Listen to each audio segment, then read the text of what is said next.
Merci, Monsieur le Président. Merci, Monsieur le Recteur, de vous prêter à cet exercice.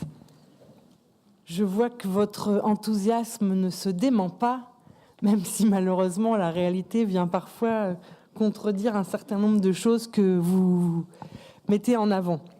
Vous dites vouloir travailler par projet avec les territoires et en effet, on ne peut que adhérer à cette volonté.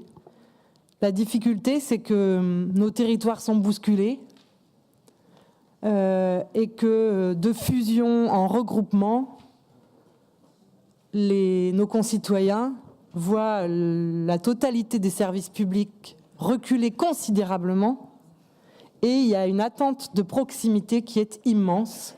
Et moi, je crois que l'école, qui est un des piliers de notre République, soit dans cette logique, qui est une volonté qui s'exprime très fortement, que l'école soit présente dans tous nos territoires, c'est sain et c'est absolument légitime.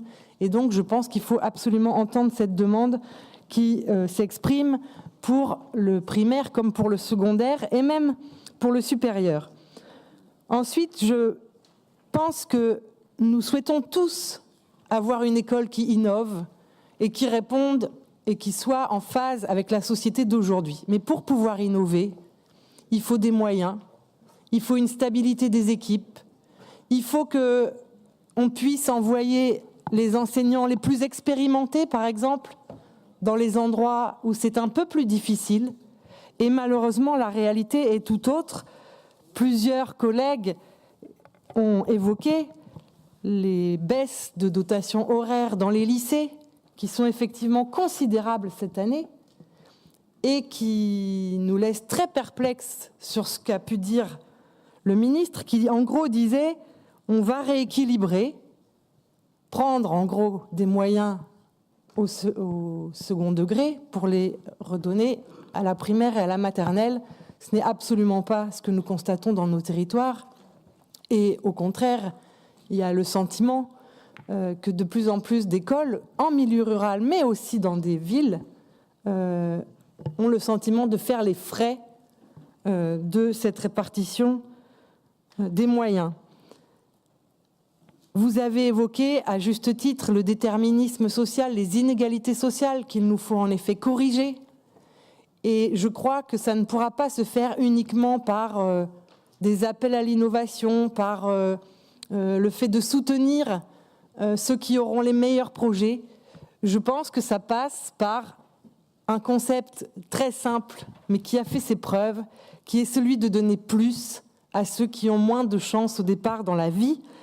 L'éducation prioritaire a été bâtie sur ce principe-là et il y a aujourd'hui beaucoup de nos territoires qui pourraient à nouveau prétendre à l'être. Et ça m'amène à une question, quand sera redéfinie cette carte de l'éducation prioritaire ? Et est-ce qu'on peut imaginer que des territoires qui en sont récemment sortis puissent le réintégrer ? Et un des reproches que je ferai à la délibération qui nous est soumise en tant qu'élus régionaux pacte, c'est justement que la logique d'expérimentation, d'innovation soit plus vue sous un prisme qui peut accroître les inégalités que sous un prisme qui peut les réduire, parce qu'effectivement, ça s'inscrit dans un contexte où réforme du bac, réforme du lycée accentue déjà ces inégalités. Je pense que pouvoir définir son cursus quand on est un lycéen aujourd'hui va être d'une extrême complexité. J'ai évoqué en début de cette séance effectivement le fait que beaucoup d'entre eux vont passer à côté des mathématiques qui pourtant vont demeurer, je pense, un élément incontournable dans un certain nombre de formations, et c'est bien naturel, et même un élément de sélection. Et je pense que ça va créer de nombreux obstacles pour certains de nos jeunes. Je pense aussi, parce qu'on l'évoque trop peu à mes yeux, à la réforme de l'enseignement professionnel, qui, à côté de la réforme de l'apprentissage, va malheureusement, je crois, continuer à nous faire perdre des savoir-faire, et je pense notamment en matière industrielle. On manque beaucoup encore de formation dans le domaine industriel, et je pense que à la fois amoindrir les enseignements professionnels mais aussi l'enseignement général dans les lycées professionnels n'est pas de nature à répondre aux besoins qu'une région industrielle comme la nôtre peut connaître. J'ai entendu ce que vous disiez sur des formations aussi innovantes qu'une section australienne à Cherbourg, par exemple, mais il y a des choses qui paraissent peut-être beaucoup moins innovantes. Je pense à l'ouverture d'un bac pro pilote de ligne de production à eux, et malheureusement, cette ouverture est reportée. C'est regrettable parce qu'il y a des tas de formations